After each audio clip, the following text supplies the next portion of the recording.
郭老板要每个人送1条吗？真的啊？那来的人也有吗？我还想再污1条。不要这样，不要这样。我家里穷，我都退休了，好穷，好穷。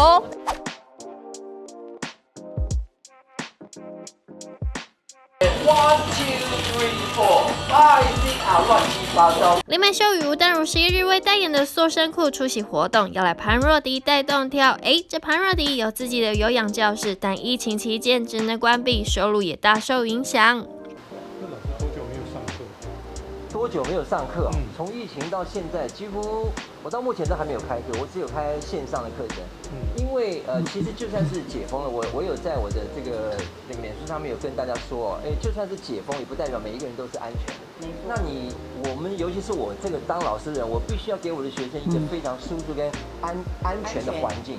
你们等疫苗大家都打了疫苗，然后一切都比较稍微更好一点的时候，我再开放给大家。因为毕竟你来运动，不要有太大的束缚。线上直播的课程目前一直都在进行，而且更奇特就是台北市上我直播课的学生少，中南部的人暴增，跟国外的。因为最近在下雨。对，不是下雨啊。跟老师，你的舞蹈教室不是每个月都要租吗？然后不吃不喝1个月大概多少？不吃不喝这个东西没关系，我们他家里很有钱。对，我们全没有。其实这个时间大家一起共体时间嘛，好不好？我真的建议我们媒体朋友，就是真的常常在外面跑的，像那种穿短裤，如果在户外，那其实可以穿一下这种真的很舒服。郭老板要每个人送1条吗？是真的啊？那来的人也有吗？我还想再污1条。不要这样，不要这样。我家里穷，我都退休了，好穷，好穷。没有。这56岁的吴淡如淡出演艺圈5年多，近来积极攻读学位。上个月收到排名世界前3的中欧国际工商学院瑞士分校商学博士录取通知。今年可能不能去念，但是学费已经交了一些了，确定有录取，谢谢啊。不行，他那个不行，明年再念。多久没出国了？大概有1年半，你有多久我就有多久。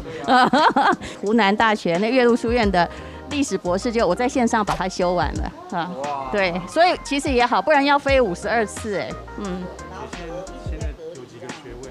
现在有几个学位？你去 Google 就会 Google 到啊。学位不重要，退休老人高兴念几个就念几个。